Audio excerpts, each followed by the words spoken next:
Iglesia Ciudad de Refugio presenta Estudio Bíblico en Casa.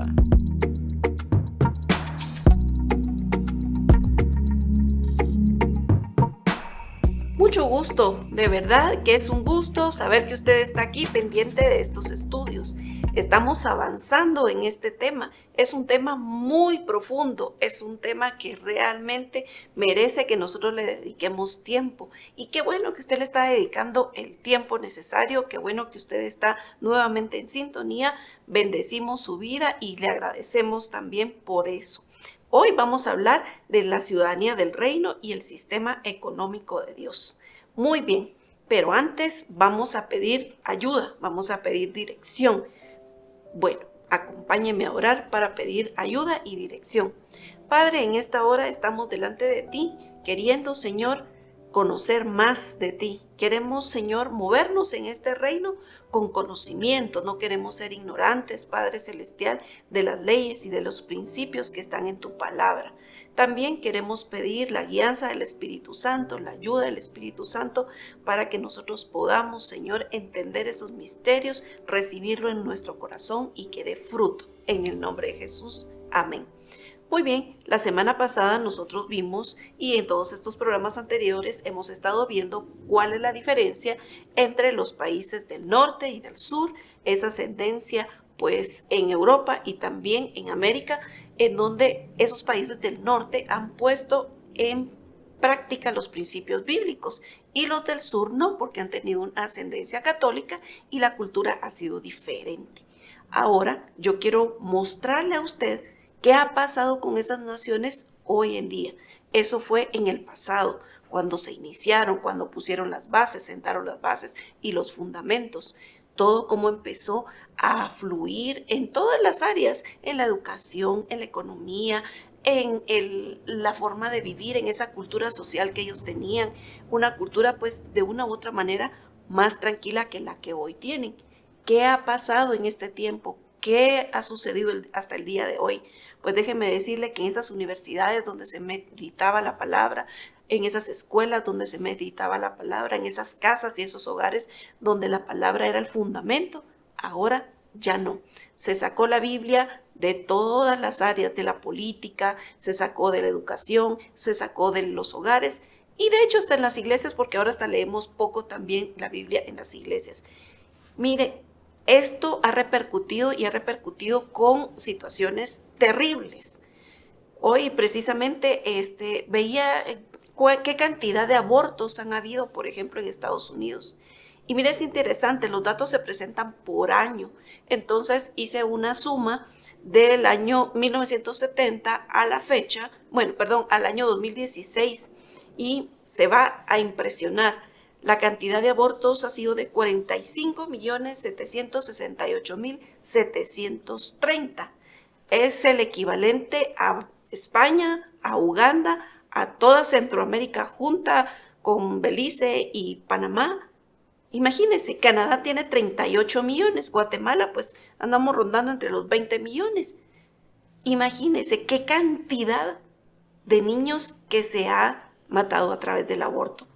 Si nos vamos a Europa, vea usted, simplemente busque economía en Europa, vea inseguridad en Europa. Simplemente usted tiene que sentarse a ver noticias y darse cuenta cómo están esas naciones en donde el evangelio estaba en primer lugar y la palabra de Dios era la base fundamental. Estas son las consecuencias de haber sacado a Dios de todas las áreas. Y hay repercusiones morales, hay repercusiones en la educación, hay repercusiones en la vida social, en todos los ámbitos hay repercusiones. Déjeme contarle dos ejemplos. Benjamin Watson, jugador de fútbol profesional en Estados Unidos, es miembro de los Ravens de Baltimore, la Liga Nacional de Fútbol de Estados Unidos. Y este atleta, que es cristiano, él tomó una posición muy fuerte a raíz de un tiroteo que se produjo en Florida y dice, debemos hacer una evaluación sincera sobre nuestra cultura en su totalidad. Mire qué interesante, una cultura de reino, una cultura de luz y una cultura de obscuridad. Mire, esta situación también me parece que usted tiene que tomarla en cuenta porque no solo los Estados Unidos está obrando así, nosotros somos como que ese efecto dominó y la copia también, ¿verdad? Entonces, mire, Madeleine Monroe O'Hare, promotora del ateísmo en Estados Unidos, ella es la fundadora de una organización denominada Ateos de América. Ella se quejó porque no quería que se orara en las escuelas y todos dijeron, está bien. Después otro dijo que no deberían de leer la Biblia en las escuelas. Y la Biblia, recuérdese qué es lo que dice, que no se debe matar, no se debe robar y que hay que amar al prójimo. Son principios básicos de cultura social. Y toda la gente dijo, pues está bien, hay que sacar la Biblia de la escuela. El doctor Benjamin Spock dijo que no se debía corregir a los niños cuando se portan mal porque eso puede herir su personalidad y dañar la autoestima y todos dijeron, está bien, que no se les corrija. Más tarde, alguien le dijo a los maestros y directores de las escuelas que no deberían de disciplinar a los estudiantes cuando hacían algo malo y todos los miembros de la facultad, de los consejos, dijeron que nadie debía ejercer disciplina en la escuela porque pues era un asunto de mala publicidad y que los podían demandar.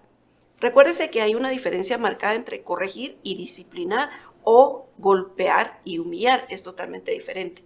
Pero de todas maneras se aceptó el razonamiento. Bueno, luego dijeron, permitan a las hijas de los estadounidenses y de los que están aquí que aborten si ellas así lo escogen, sin tener permiso de sus padres. Y se dijo, está bien, buena idea. Otro miembro brillante de una escuela dijo, si nuestros jóvenes son jóvenes y van a hacer lo que van a hacer, vamos a darles pues el permiso. Entonces que desde niños empiecen a tener condones para que puedan divertirse y así no tenemos que informarles a los padres que se lo dimos en el colegio porque les estamos dando pues la libertad que ellos decidan qué hacer con su sexualidad. Y todos dijeron, está bien, es una buena idea. Después, un oficial de gobierno dijo que no importa lo que uno haga en privado, mientras que uno cumpla con su trabajo. Y entonces todos lo aceptaron, incluyendo al presidente, incluyendo a los gobernadores.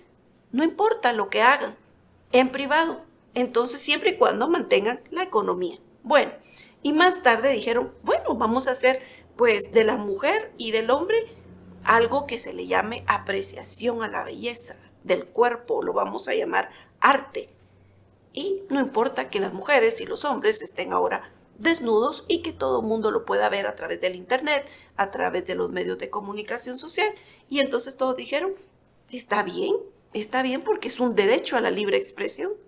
La industria del entretenimiento dijo, hagamos películas y shows que promuevan pues la profanación a la religión, a Dios, a la violencia, al sexo. Entonces vamos a hacer música que incite a drogarse, al asesinato, al suicidio, a la violación y hasta con temas satanistas. Y todos dijeron, está bien, solo son medios de comunicación, solo se están divirtiendo, realmente no dañan a nadie, ¿verdad? Ahora nos preguntamos, ¿por qué los jóvenes no tienen conciencia o por qué no distinguen entre el bien y el mal? ¿Por qué no les molesta traicionar, golpear, matar a alguien, incluyendo a sus amigos, a sus vecinos, a sus padres, a sus abuelos y hasta suicidarse? ¿Por qué hay tantos embarazos no deseados, niñas burladas, niñas violadas, personas enfermas con enfermedades pues sexuales, venéreas, digámoslo así, drogas, abortos, rebeldía? Probablemente si nosotros lo pensamos, nos tendríamos que dar cuenta que lo único que se está haciéndose es que se está cosechando lo que se sembró. Y es que se le dijo a Dios, no queremos que tú estés inmiscuido en nuestros asuntos. No queremos que tu palabra, que la Biblia, tenga que ver con nuestras decisiones, ni con nuestra forma de vida, ni con nuestro estilo de vida, ni con nuestra cultura de vida. Entonces, simplemente se está cosechando lo que se sembró. Y a mí me llama la atención porque un niño ante una situación de violencia en una escuela de Michigan escribe esto. Miren qué interesante. Querido Dios, ¿por qué no salvaste a la pequeña niña de la escuela de Michigan? Y firmó, sinceramente, estudiante preocupado. Y recibió una respuesta así. Amado estudiante preocupado, a mí no se me permite estar en las escuelas. No me dejan hacer nada. Sinceramente, Dios. Esto está demostrado también en la Biblia. Usted se da cuenta también que la Biblia nos habla de que en el tiempo de Salomón, este pueblo tuvo una gloria impresionante. Vivieron época de paz, de abundancia, época de gloria, porque era una abundancia en extremo. Pero ¿qué sucedió? El gobernante se apartó de Dios, el pueblo lo siguió y empezó la decadencia del pueblo, hasta que terminaron saqueados y en el exilio, con un templo destruido. La Biblia nos enseña qué es lo que sucede cuando yo le doy a Dios la oportunidad de gobernar y de que yo viva en ese reino, o si yo digo, no, lo siento, no quiero vivir mi propio estilo de vida, quiero poner mis propias reglas y quiero continuar viviendo pues en esa cultura de oscuridad. Entonces no hace falta que esto no suceda. ¿Qué nos dice la Biblia? Mire lo que dice en Hebreos 3, 7 al 11. Por lo cual, como dice el Espíritu Santo, si oyeres hoy su voz, no endurezcáis vuestros corazones, como en la provocación en el día de la tentación en el desierto, donde me tentaron vuestros padres, me probaron y vieron mis obras 40 años, a causa de lo cual me disgusté contra esa generación y dije, siempre andan vagando en su corazón. Mire qué palabras tan, a mí me subraya eso, vagando en su corazón, y no han conocido mis caminos. Por tanto, juré en mi ira, no entrarán en mi reposo. Nosotros tenemos que guardar nuestro corazón y que nuestro corazón no sea un corazón vago, sino que nuestro corazón sea un corazón activo. ¿En qué? En la palabra de Dios, que nosotros guardemos la palabra en nuestro corazón. Entonces, cuidemos nuestro corazón. ¿Y cómo lo vamos a cuidar? Pues a través de la palabra. Muy bien, usted se preguntará, bueno, ¿y cómo va el orden de esto? Porque hemos estado hablando de reino. Muy bien, pues de acuerdo a nuestro esquema, en nuestro esquema, recuérdese usted que en uno de los estudios pasados le presentamos todos los componentes del reino y ahí hay un programa de cultura social, un programa de educación, un sistema económico, el sistema de comunicaciones, el cuerpo diplomático, el sistema legislativo, los derechos sociales y políticos y sistema de administración de recursos. Ahí en el esquema yo ya le coloqué 2 estrellitas y son los 2 programas que nosotros hemos visto que son componentes del reino. Hoy vamos a entrar al tercer cuadro, que es el sistema económico. No los vamos a ver todos, pero sí me voy a detener bastante en el sistema económico porque es importante que usted conozca cómo funciona para que usted sea un ciudadano del reino que cumpla y que pueda conocer y moverse en el sistema económico del reino. Así que esto se va a poner muy interesante. No se vayan. Vamos a nuestra primera pausa.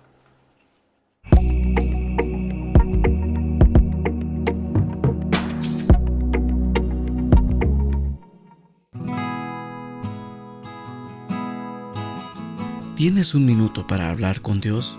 Él quiere escucharte, pero también hablarte y ayudarte en toda necesidad. Llama al 4172-8205 y alguien te apoyará en consejo y oración a Dios. Línea de refugio 4172-8205. Disponible las 24 horas.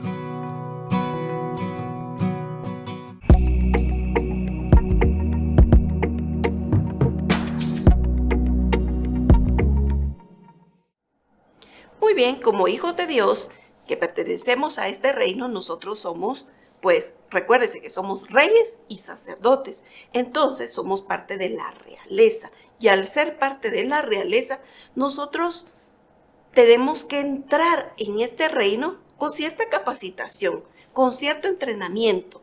Las cosas a veces no funcionan porque no se nos entrena para.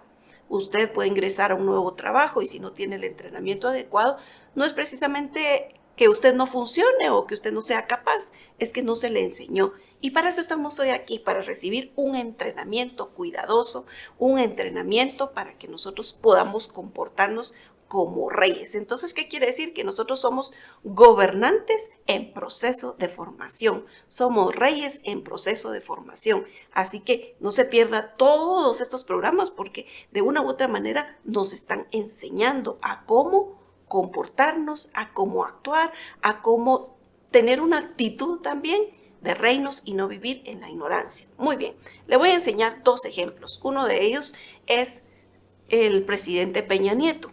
Sí, Se cuenta por ahí que el Partido de México, el PRI, tomó a este niño desde muy pequeñito y lo empezó a formar en la arena política, desde niño. Empezó a tener maestros, tutores que le fueran enseñando cómo debía comportarse y pues lo fueron formando. Primero fue gobernador y siguió su carrera política hasta llegar a ser presidente. ¿Desde cuándo? Desde niño. Bueno, le presento otro ejemplo. Por ejemplo, en la familia británica. ¿Se recuerda usted que hay dos príncipes, el príncipe William y el príncipe Harry? Ellos han sido preparados desde niños. Imagínese usted cómo le explica a un niño de 2 años que va a ser rey. Ese niño no lo va a entender, ese niño está interesado en jugar, está interesado pues en pasarla bien, ¿verdad? Pero no entiende realmente lo que esto significa. Bueno, de acuerdo a la línea de sucesión, recuérdese que el príncipe William es el que continúa con el reinado. Se dice que cuando él nació, en la sala de partos había un grupo de tutores esperando su nacimiento, cada uno con responsabilidad diferente, pero a la larga la tarea era entrenarlo, capacitarlo. Entonces su mamá tenía acceso a su hijo como mamá, pero habían personas dedicadas para enseñarle a guardar cierta compostura, cierta actitud, cierta forma de hablar, porque la realeza, pues eso no se desarrolla automáticamente. Yo me siento en una silla y me ponen una corona y ya soy rey. No, tengo que tener una preparación. En la Biblia también lo vemos. El rey Salomón tuvo una preparación. ¿Por qué? Porque él vio los reyes anteriores, conoció la historia de Israel, el rey David era su padre, pues tuvieron una preparación para eso. Entonces, mire, es interesante porque todos los modales tienen que ser pulidos y tienen que ser cuidadosamente enseñados. Es interesante. Volvamos con la familia británica. Tienen que hablar de en cierta manera, con cierto volumen, con cierta dicción de voz. El rey, recuérdese que nunca grita. ¿Por qué? Porque el rey tiene autoridad y su voz en la autoridad no necesita gritar para hacerse notar o para poner orden y autoridad. Mire, cosas tan pequeñitas, pero que son tan interesantes que nosotros las veamos. Otro ejemplo, el Imperio Romano, en la época de Jesús, era un reino, no era una democracia. ¿Quién era el rey? Era César. César, pues, era rey, no un presidente. Entonces, durante los días de Jesús, Roma gobernaba, y si usted se da cuenta, los ejemplos de Jesús y de esa época se basaban a todo este gobierno que se estaba dando. Las leyes, las instituciones, la cultura estaban por todas partes y en todas partes se hablaba lo mismo, aún de los territorios conquistados, tal como era pues el territorio donde Jesús estaba. Lo vemos, tanto es así que María tuvo que ir a un censo, ¿verdad? Desde ahí empezamos nosotros a ver cómo era la normativa de Roma. Y es bien interesante porque fíjese que el Senado romano se llamaba eclesía. Y es una palabra griega que quiere decir asamblea o los convocados. Y los evangelistas utilizan esta misma palabra en los pasajes donde Jesús habla de edificar su iglesia. Entonces, así como César, el rey, tenía una asamblea de convocados, que era el Senado, también Jesús también era el Hijo del Dios viviente, el Rey de Reyes, y tenía una asamblea de convocados y tiene una asamblea de convocados que es su iglesia.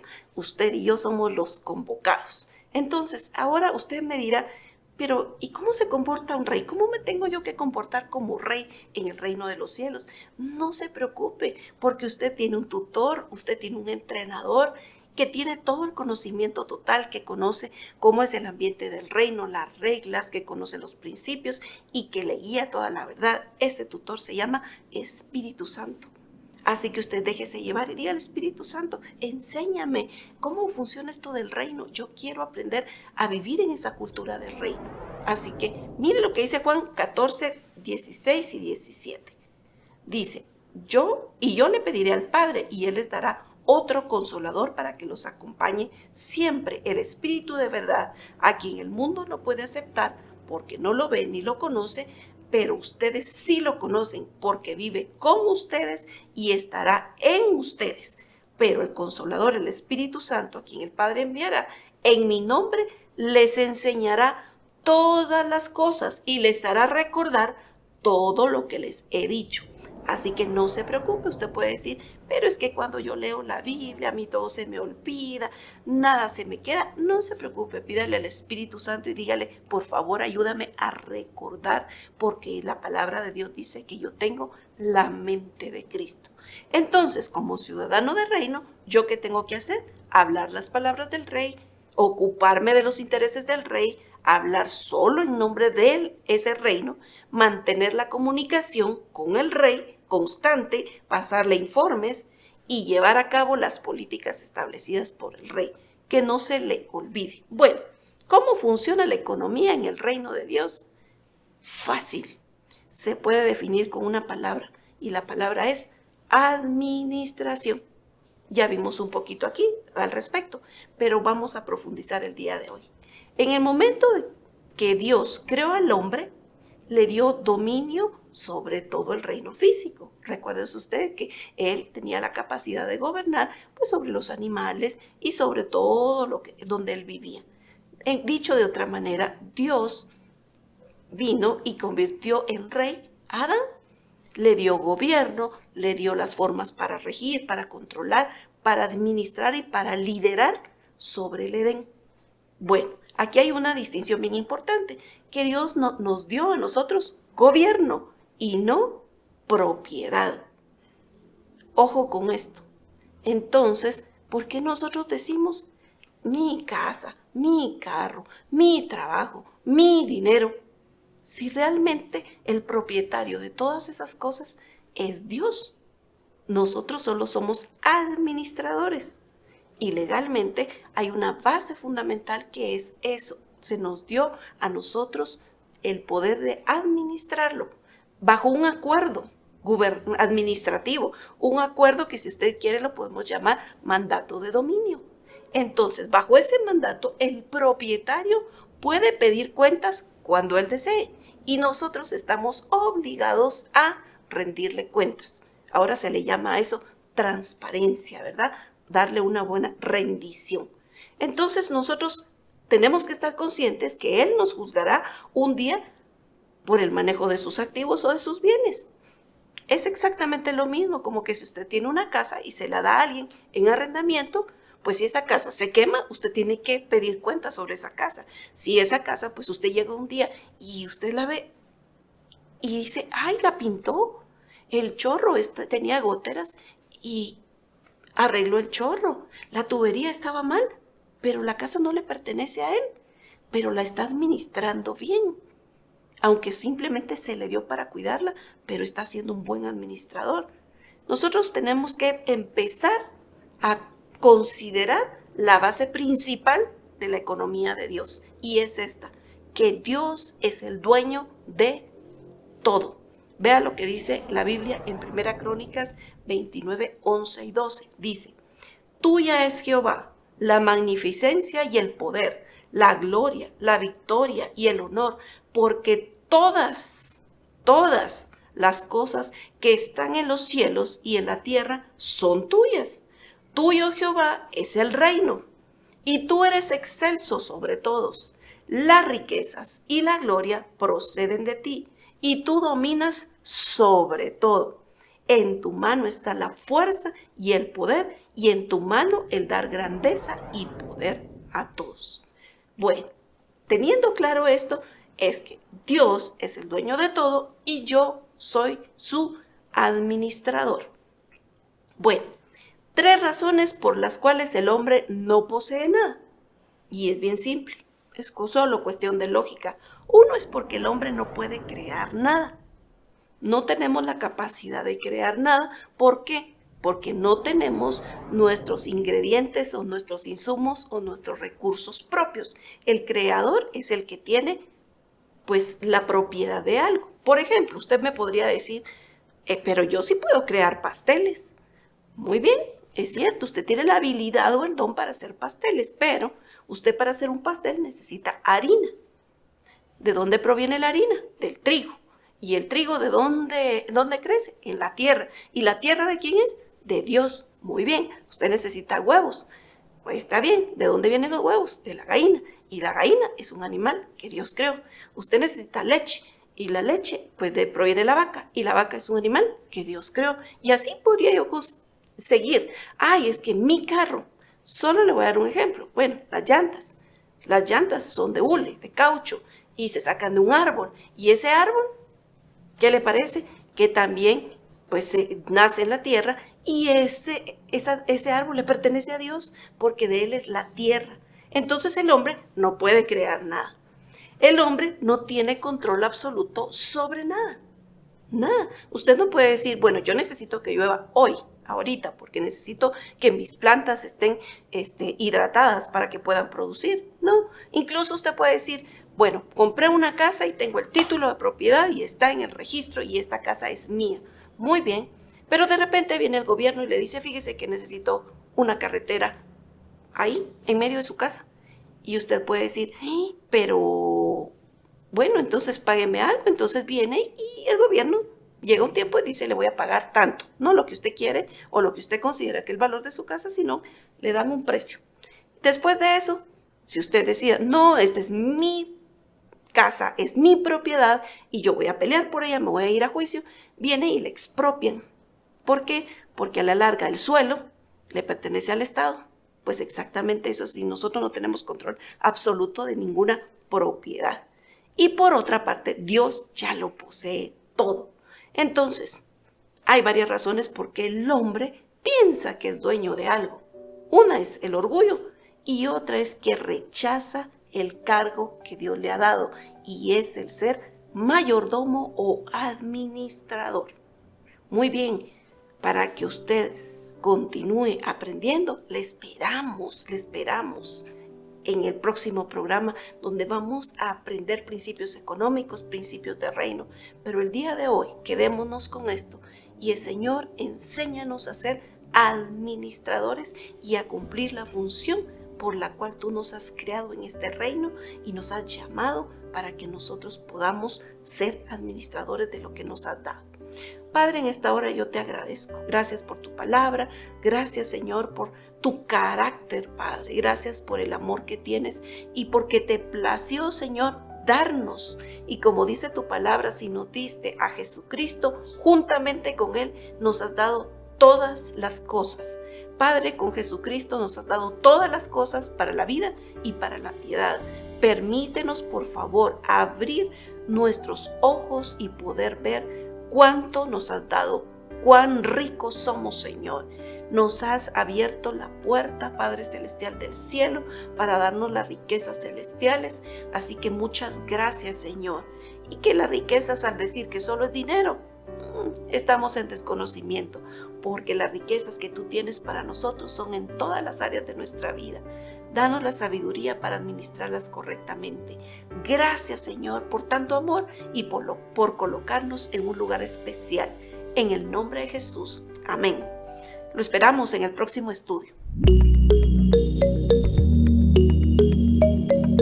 Iglesia Ciudad de Refugio presentó Estudio Bíblico en Casa. Le esperamos en una próxima oportunidad.